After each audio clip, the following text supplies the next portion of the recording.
నమస్తే, welcome to life line. ఈ రోజు లైఫ్ లైన్ కార్యక్రమంలో మోకాళ్ల నొప్పుల గురించి మనం డీటెయిల్ గా తెలుసుకోబోతున్నాం. అసలు మోకాళ్ల నొప్పులు ఏ ఏజ్ లో వస్తాయి, వాటి లక్షణాలు ఏ విధంగా ఉంటాయి, ఏ స్టేజ్ లో ఆపరేషన్ వరకు వెళ్లాల్సి ఉంటుంది, ఇట్లాంటి తదితర విషయాలని మనతో చర్చించడానికి మనతో పాటు సిద్ధంగా ఉన్నారు robotic joint replacement orthopaedic surgeon doctor Rakesh Komaravalli గారు. రాకేష్ గారు, మోకాళ్ళ నొప్పులు ఈ మధ్యకాలంలో మనం చాలా ఎక్కువగా చూస్తున్నాం. అసలు ఏజ్తో సంబంధం లేకుండా వాళ్ళు చేస్తున్న వృత్తిరీత్యా లేదా తీసుకుంటున్న ఫుడ్ లోపం కావచ్చు, ఏదైనా రీజన్ కావచ్చు, చాలామంది సఫర్ అవుతున్నారు. ఎందుకని?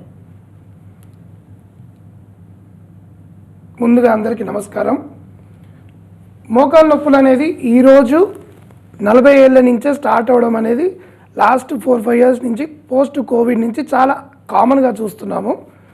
సో 40 ఏళ్ళ నుంచే రావడానికి మేజర్ రీజన్ వచ్చేసి ఈరోజు stress is one of the major reason. దాని తర్వాత మనం తీసుకునే ఫుడ్ హ్యాబిట్స్ అవనివ్వండి, లైఫ్ స్టైల్ హ్యాబిట్స్ అండ్ మన ఫిట్నెస్ ఎబిలిటీస్ తోటి మోకాళ్ళ నొప్పులు అనేవి చాలా కామన్గా కనపడుతున్నాయి.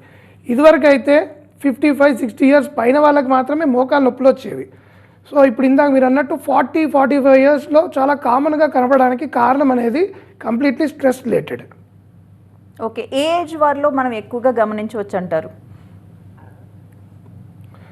యాజ్ పర్ ఏజ్ మనం తీసుకుంటే మాత్రం అరుగుదల అనేది 55-60లోనే. ఎప్పుడైతే కాల్షియం ప్రొడక్షన్ కానివ్వండి, బోన్స్ వీక్ అవ్వడం కానివ్వండి, లేదా వాళ్ళ వృత్తిపరంగా చాలా అరుగుదల ఏర్పడింది, నార్మల్గా 55-60లోనే ఫ్రీక్వెంట్గా చూస్తుంటాము. ఇప్పటికీ majority of the surgery related cases అన్నీ 55-60లోనే ఉంటాయి. బట్ సిమ్టమ్స్ అనేవి ఇదివరకు 50 తర్వాత వచ్చేవి ఇప్పుడు 40 నుంచే వస్తున్నాయి. ఓకే, సిమ్టమ్స్ ఏ విధంగా ఉంటాయి? దాన్ని మోకాళ్ళ నొప్పులుగా మనం ఎప్పుడు పరిగణించాల్సి ఉంటుంది?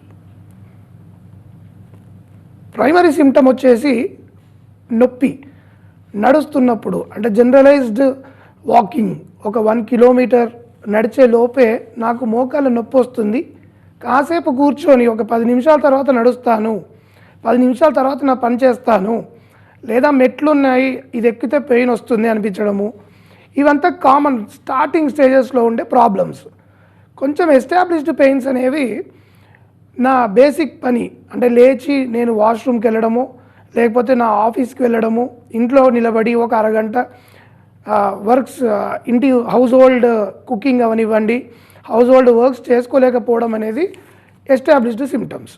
అంటే మోకాళ్ళ నొప్పులు మనం గమనించిన తర్వాత, నిద్ర లేచిన తర్వాత మీరు అన్నట్లుగా కాసేపు ఒక 5 నిమిషాలు 10 నిమిషాల పాటు ఉంటాయి, తర్వాత నార్మలైజ్ అయిపోతుంది, డే మొత్తం బాగానే ఉంటుంది. మళ్ళీ నైట్ పడుకునేటప్పుడు మోకాళ్ళ నొప్పులు వస్తూ ఉంటాయి, మళ్ళీ మార్నింగ్. దీన్ని కూడా మోకాళ్ళ నొప్పుల కిందకే పరిగణించాల్సి ఉంటుందా, లేక స్ట్రెస్ వల్ల మీరు అన్నట్లుగా ఎక్కువ బాడీ స్ట్రెయిన్ అవ్వడం వల్ల, వర్క్ వల్ల కావచ్చా? ఇది ఎర్లీ స్టేజెస్లో కామన్ సిమ్టమ్ అండి. పొద్దునంతా అలసిపోయిన తర్వాత సాయంత్రం నొప్పులతోటి డే ఎండ్ అయిపోతుంది. పొద్దున్న లేచిన తర్వాత కూడా స్టార్టింగ్ 15-20 మినిట్స్ కొద్దిగా నొప్పులు ఉండడం, తర్వాత మన లైఫ్ స్టైల్ స్టార్ట్ అయిపోగానే రొటీన్ యాక్టివిటీస్లో పెయిన్ తగ్గడం, ఇది స్టార్టింగ్ స్టేజెస్. అంటే గ్రేడ్ 1, గ్రేడ్ 2లో ఇలాంటి సిమ్టమ్స్ కామన్గా చూస్తుంటాం. అంటే దేన్నైనా కూడా మోకాళ్ళ నొప్పి కిందే పరిగణించాల్సి ఉంటుంది. మన రెగ్యులర్ యాక్టివిటీస్ డిస్టర్బ్ అవుతున్నప్పుడు దాన్ని మోకాళ్ళ నొప్పి కింద మనం తీసుకోవచ్చు.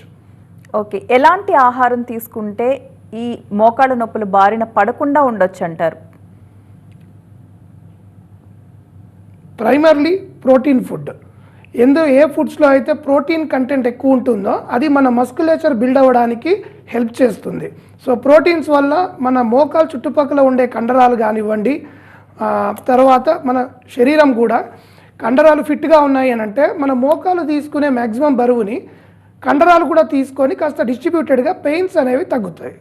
ఓకే, అంటే ఇప్పుడున్న లైఫ్ స్టైల్లో ఎవరు కూడా సరైన పోషకాహారం తీసుకోవట్లేదనే చెప్పాలి. ఎక్కువగా జంక్ ఫుడ్కి అలవాటు అయిపోతున్నారు, లేదు మిడ్ నైట్ ఫుడ్ తినడం, ఇట్లాంటివి కూడా ఇలాంటి సమస్యలకి కారణమవుతాయంటారంట? డెఫినెట్లీ. ఏ రోజైతే క్యాలిక్యులేషన్ లేకుండా ఏది పడితే అది, అంటే majority of the times fat content ఎక్కువ తీసుకోవడం వల్ల బాడీలో ప్రోటీన్స్ తగ్గిపోతాయి. ప్రోటీన్స్ తగ్గిపోయినప్పుడు మనిషి చూడడానికి లావుగాను ఫిట్గా ఉన్నట్టు కనిపిస్తాడే కానీ కాస్త కొద్ది వ్యాయామం చేసినా, లేకపోతే రొటీన్ యాక్టివిటీస్లో ఇన్వాల్వ్ అయినా కానీ ఒక అరగంటకే అలసత్వం అనేది కనపడుతుంది. దీనికి కారణం ప్రోటీన్ లోపమే. ఓకే, డాక్టర్ని ఎప్పుడు సంప్రదించాలా? సిచ్యువేషన్ ఏంటండి? ఏ స్టేజ్ నుంచైనా అండి, ఏ రోజు అయితే మనకి ముందు రోజు పెయిన్స్ లేవు, ఈ రోజు మోకాలు నొప్పులు వస్తున్నాయి అన్నప్పుడు ఖచ్చితంగా ప్రతి మోకాలు నొప్పి సర్జరీకి దారితీయదు. కాకపోతే ఒక ఒపీనియన్, డాక్టర్ గారు నేను నిన్నటికి ఇవాటికి కొద్దిగా తేడా ఉంది, నా మోకాళ్ళు కాస్త నన్ను ఇబ్బంది పెడుతున్నాయి, ఏం చేయాలి, ఎందుకు ఇలా వస్తుంది, ఈరోజు నేను తీసుకోవాల్సిన జాగ్రత్తలు ఏంటి, మేము అందరికీ పేషెంట్స్కి అదే చెప్తాం. ఫస్ట్ స్టేజ్ సెకండ్ స్టేజెస్లో మీరు డాక్టర్ గారిని అప్రోచ్ అయ్యి ఒక చిన్న ఎక్స్రే తీసుకోవడమో లేకపోతే క్లినికల్గా డాక్టర్ గారు చూడడమో, మోకాలు నొప్పులు మీకు ఇందువల్ల వస్తున్నాయండి, మీ లైఫ్ స్టైల్ చేంజ్ చేసుకోండి, లేదా మీరు వాడే ఫుట్వేర్ అవనివ్వండి, తర్వాత డైలీ మీరు తీసుకునే స్ట్రెస్ అవనివ్వండి, దీన్ని కొంచెం కంట్రోల్లో పెట్టుకొని కొద్దిపాటి ఎక్సర్సైజెస్ డైలీ చిన్నగా మోకాలు గట్టిపడడానికి కొన్ని ఎక్సర్సైజెస్ ఫాలో అవుతూ ఉంటే ఈ ఎర్లీ స్టేజెస్లో వచ్చిన నీ పెయిన్స్ ఏవైతే ఉన్నాయో సర్జరీ వరకు దారి తీయకుండా ఉంటాయి. ఓకే, ఇప్పుడు మీరు అన్నారు స్టేజ్ 1 స్టేజ్ 2 ఇట్లా ఉంటుంది అని చెప్పేసి, అలాగే ట్రీట్మెంట్ కూడా ఆ స్టేజ్కి తగినట్లే ఉంటుంది కాబట్టి ఎన్ని రకాల ట్రీట్మెంట్స్ అందుబాటులో ఉన్నాయండి ఇప్పుడు? టోటల్గా 4 రకాల స్టేజెస్ ఉంటాయండి. 1, 2, 3, 4 అంటాము. ఫస్ట్ స్టేజ్ అండ్ సెకండ్ స్టేజ్లో చిన్నగా ఎక్సర్సైజెస్ చేస్తూ కాళ్ళు గట్టిపరుచుకుంటూ కింద కూర్చోవడం కొద్దిగా తగ్గించి మెట్లు ఎక్కడం, అవసరమైనప్పుడే మెట్లు ఎక్కడము, తర్వాత ఇంట్లో కూడా అన్ని స్ట్రెస్ తగ్గించుకుంటూ కాస్త కంట్రోల్లో ఉంటూ అవసరమైతే కొంచెం గ్లూకోజమైన ట్యాబ్లెట్స్ ఇవ్వడం జరుగుతుంది. అంటే మోకాల్లో గుజ్జు గట్టిపరచడానికి గ్లూకోజమైన ట్యాబ్లెట్స్ ఉంటాయి, అవి వాడుకోవడము, లేదా జస్ట్ టెంపరీ స్టేజెస్ కొంచెం కొన్ని ఇంజెక్షన్స్ ఉంటాయి which are not beneficiary in a longer time. పెద్దగా ఉపయోగపడ ఒక 6 months 1 year వరకు కొద్దిపాటి రిలీఫ్ ఇస్తాయి. అలాగే third stage and fourth stage అంటే ఎస్టాబ్లిష్డ్ ఆస్టియోఆర్థరైటిస్. ఏ రోజైతే మనిషి ఒక 200-300 మీటర్స్ కంటే ఎక్కువ నడవలేకపోతున్నాను, తర్వాత నా లైఫ్ స్టైల్ డిస్టర్బ్డ్గా ఉందండి, ఏదో ఒక ఉపాయం చెప్పండి, మందులు వాడేసాను, ఇంజెక్షన్లు తీసుకున్నాను, ఫిజియోథెరపీలు అయిపోయినాయి, రకరకాల ట్రీట్మెంట్ హోమియోపతి ఇలాంటి వాటికి కూడా వెళ్తున్నారు which is not so useful. ఇలా వెళ్ళి ఎప్పుడైతే అవేవి కావట్లేదు అంటారో అవి ఎస్టాబ్లిష్డ్ 3 and 4, వీటికి చాలా వరకు సర్జరీయే సొల్యూషన్. ఓకే అండి, కాలర్ లైన్లో ఉన్నారు కర్నూలు నుంచి చిన్నయ్య గారు. చిన్నయ్య గారు మీ ప్రశ్న అడగండి. Good morning, good afternoon sir. Good afternoon అండి. సార్ నాకు మోకాళ్ళు జస్ట్ డిస్ప్లే అయిపోయినాయి సార్, వంకాయలు అయిపోయింది సార్. ఓకే, అది ఏం మామూలుగా చూపిస్తే డాక్టర్గా ఆపరేషన్ చేయాలా అంటారు. ఓకే సార్ చెప్పండి సార్, దానికి తెలుసాను. మీరు ఏం చేస్తారు sir? Sir business sir. Business. ఎంత వయసు ఎంత సార్ మీది? 75. 75. అవును సార్. అంటే డైలీ మీ మీ నార్మల్గా మీ లైఫ్ కొంచెం డిస్టర్బ్డ్గా ఉందా? మీ పని మీరు చేసుకోగలుగుతున్నారా? చేసుకుంటాను సార్, నా పనులు ఏం లెట్టింగ్ కానీ బాత్రూమ్ కానీ ఒక 1.5 kilometer నడగలను. 1/2 kilometer అయితే కొంచెం నొప్పి అవుతుంది సార్, పెయిన్. సరే, అంటే డాక్టర్ గారు మీ ఎక్స్రే చూస్తుంటారు, ఎక్స్రే చూసి ఆపరేషన్ చేయించుకోవడానికి సజెస్ట్ చేశారు, కానీ 75 ఏళ్ల వయసులో మీ పని మీరు చేసుకుంటున్నారు, మీ వృత్తి ఇంకా మీరు చూసుకుంటున్నారు, డైలీ ఒక 1/2 kilometer వరకు నడుస్తున్నారు అని అంటే ఆపరేషన్ చేయించుకోకుండా చిన్నగా మోకాల్లో గుజ్జు పట్టే ట్యాబ్లెట్స్ వాడుకోవడమే బెటర్ అండి. మీకు ఆపరేషన్ అవసరం లేదు. ఏం ట్యాబ్లెట్స్ వాడాలి సార్? గ్లూకోజమైన్ ట్యాబ్లెట్స్ అని ఉంటాయండి, ఓకే ఆ ట్యాబ్లెట్స్ వాడుకోండి, సరిపోతుందండి. Okay, thank you sir. Thank you. Right doctor, ఈ టాబ్లెట్స్ వాడుతున్న వాళ్ళలో ఏదైనా సైడ్ ఎఫెక్ట్స్ కూడా ఉంటాయా? ఓన్లీ గ్లూకోజమైన్ గుజ్జు బలపడడానికి, తర్వాత ఎముకలు కొంచెం గట్టిపడడానికి కాల్షియం ట్యాబ్లెట్స్ మాత్రమే మనం లాంగ్ టర్మ్లో వాడగలం. కాకపోతే ఈరోజు నార్మల్గా అందరు చేస్తున్న మెయిన్ మిస్టేక్ ఏంటంటే ఇవైతే వాడుతున్నానండి, పెద్ద రిలీఫ్ రావట్లేదు, కానీ నొప్పుల గోళీ వేసుకుంటే మాత్రం భలే రిలీఫ్ ఉందండి, అందుకని రోజుకు ఒకటి వేసుకుంటున్నాను అంటారు. అది తప్పు. కేవలం ఒక 5 రోజులు 10 రోజులు మాత్రమే నొప్పుల గోళీ అనేది వాడాలి. ఇది ఎందుకు అనంటే మోకాల్లో గుజ్జు పట్టకపోవడం వల్ల వచ్చే ప్రాబ్లము, గుజ్జు లేకపోవడం వల్ల వచ్చే ప్రాబ్లం అనేది శాశ్వతం. సో నొప్పుల గోళీ ఇవాళ వేసుకున్నంత మాత్రాన రేపటికి మళ్ళీ పెయిన్ వస్తుంది. నొప్పుల గోళీలు లాంగ్ టర్మ్ వాడితే ఖచ్చితంగా శరీరానికి ఇబ్బందులు వస్తాయి. గుజ్జు పట్టే ట్యాబ్లెట్లు కాల్షియం మాత్రం సంవత్సరానికి చూసుకొని ఒక 3 months నుంచి 6 months వరకు వాడచ్చు. ఓకే, మోకాల్లో గుజ్జు పెంచుకోవడానికి ఆహారం ఎంతవరకు సపోర్ట్ చేస్తుంది? మనం తీసుకునే ఫుడ్లో చేంజెస్ ఎంతవరకు సపోర్ట్ చేస్తాయి? ఎటువంటి ఫుడ్ కూడా గుజ్జు పెంచడానికి హెల్ప్ చేయదండి. కేవలం చుట్టుపక్కల కండరాలు బలపడడానికి మాత్రమే ఇందాక చెప్పినట్టు ప్రోటీన్ ఫుడ్స్ హెల్ప్ చేస్తాయి. ఓకే, సో మందులు మాత్రం ఖచ్చితంగా వాడి తీరాల్సిందే అంటారు. ఇంకా ఆపరేషన్ స్టేజ్ రాలేదు బట్ నొప్పి చాలా తీవ్రంగా ఉంది అన్నప్పుడు మోకాళ్ళ గుజ్జుబట్టే టాబ్లెట్స్ మంచివే. రాకేష్ గారు, మోకాళ్ల మార్పిడి అనే సిచ్యువేషన్ ఎప్పుడు తలెత్తుతుంది? ఎలాంటి లక్షణాలు ఉన్న వాళ్ళకి ఈ మోకాళ్ళ మార్పిడికి వెళ్ళాలి అనే విషయం అర్థమవుతుంది?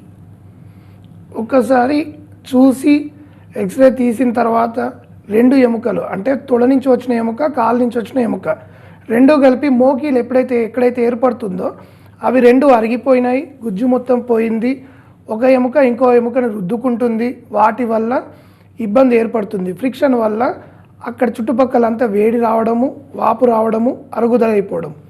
ఇది ఎప్పుడైతే ఒక డాక్టర్ గారు కన్ఫర్మ్ చేస్తారో అలాగే క్లినికల్గా మీకు చాలా ఇబ్బందిగా ఉంది, నడవలేకపోతున్నారు, చాలా కష్టంగా ఉంది, ఎముకలు వంకరబోతున్నాయి, సైడ్కి ఇలా లింపింగ్ అంటారు, ఇలా కుంటుతూ నడవడము, తర్వాత కేవలం 100 అడుగుల్లోనే మళ్ళీ కూర్చోవడము, ఇవి ఎప్పుడైతే ఇవన్నీ ఉంటాయో ఇవన్నీ సర్జరీకి దారి తీసే లక్షణాలు. సో రోబోటిక్ ట్రీట్మెంట్ అంటే ఏ విధంగా చేస్తారు? నార్మల్ సర్జరీకి ఈ రోబోటిక్ ట్రీట్మెంట్కి ఉన్న డిఫరెన్స్ ఏంటి? సో మోకీలు మార్పిడి అని ఒకసారి డిసైడ్ అయిన తర్వాత కీలు మార్పిడికి 2 రకాల ఆపరేషన్స్ ఉన్నాయి. ఈరోజు నార్మల్ కన్వెన్షనల్, ఎప్పటి నుంచో మోకీలు మార్చడానికి యూజ్ చేసే టెక్నిక్ కన్వెన్షనల్ నీ రీప్లేస్మెంట్ అంటాము. ఇప్పుడు వచ్చిన టెక్నాలజీతో పాటు లాస్ట్ 7-8 ఇయర్స్ నుంచి రోబోటిక్స్ కూడా ఇన్వాల్వ్ అవుతుంది. అంటే సర్జన్తో పాటు రోబో కూడా ఉంటుంది.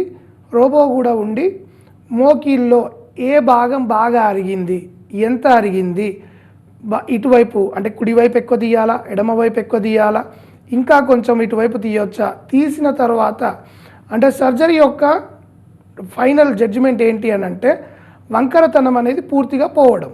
ఈ వంకరతనం పోవడం అనేది నార్మల్ కన్వెన్షనల్గా అంటే రోబోటిక్ లేకుండా చేసే దాంట్లో మన కంటి చూపుతోటి స్ట్రెయిట్ ఉందా లేదా అంటే కొన్ని మెజరింగ్ డివైజెస్ ఉంటాయి, అవి పెట్టిన తర్వాత స్ట్రెయిట్ ఉంది, సరిపోయింది అని అనుకుంటాము. కాకపోతే మన కన్ను చూడలేనంత ఒక 3 నుంచి 5 డిగ్రీల వంకరతనం అనేది ఉంటుంది. అది ఓకే, మేనేజబులే. కాకపోతే ఈరోజు రోబోటిక్స్ టెక్నాలజీ మనకి ఉండడం వల్ల రోబోకి అటాచ్ చేసి మన బాడీలో ఉన్న జాయింట్స్, మన బాడీ ఉంది, రోబోకి అటాచ్ చేస్తాం కాబట్టి ఇంకా కొద్దిగా మొత్తం ఆపరేషన్ అయిపోయిన తర్వాత కూడా అది లేదండి ఇంకా ఒక 4 డిగ్రీలు ఇటువైపు కట్ చేయొచ్చు, ఈ భాగం ఇంకా సెట్ చేయొచ్చు అని చూపించడం వల్ల 100% అక్యురసీ అంటే ఇట్స్ 100% ప్రిసైజ్డ్ సర్జరీ అనేది రోబోటిక్స్ ద్వారా సాధ్యమవుతుంది. పోస్ట్ సర్జరీ ఎలాంటి జాగ్రత్తలు తీసుకోవాలంటారు? పోస్ట్ సర్జరీ అంటే ఈరోజు ఆపరేషన్ చేస్తే రేపు పేషెంట్ని నడిపిస్తాము. అంటే వితిన్ 24 అవర్స్ సర్జరీ అయిపోయిన తర్వాత పేషెంట్ నడుస్తాడు. హాస్పిటల్లోనే పేషెంట్ని నడిపించడము, తర్వాత తన వాష్రూమ్ యూజ్ చేసుకునే వరకు మనము హెల్ప్ చేయడము, తర్వాత 2వ రోజు మళ్ళీ అలాగే నడిపించి డిశ్చార్జ్ చేస్తున్నాం. సో వితిన్ ఆపరేషన్ అయిపోయాక 36 to 48 అవర్స్లో పేషెంట్ డిశ్చార్జ్ అయ్యి ఇంటికి వెళ్ళిపోతారు.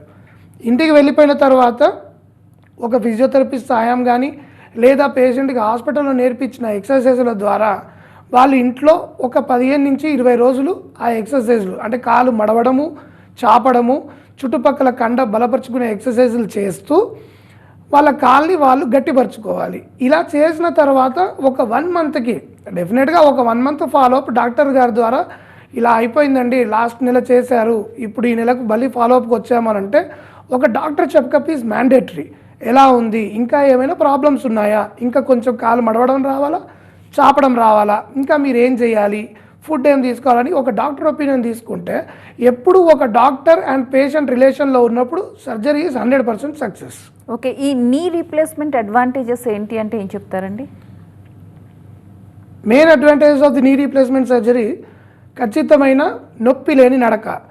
కాకపోతే కొద్ది మందిలో 10 రోజుల్లోనే నొప్పి పోతుంది, కొద్ది మందిలో 3 నెలలు 6 నెలలు కూడా పడుతుంది. అది వాళ్ళ శరీర తత్వాన్ని బట్టి ఉంటుంది. కాకపోతే ఓ 6 మంత్స్ తర్వాత మాత్రం ఖచ్చితంగా ఇదివరకు ఉన్న నొప్పుల నుంచి 100% రిలీఫ్ వస్తుంది.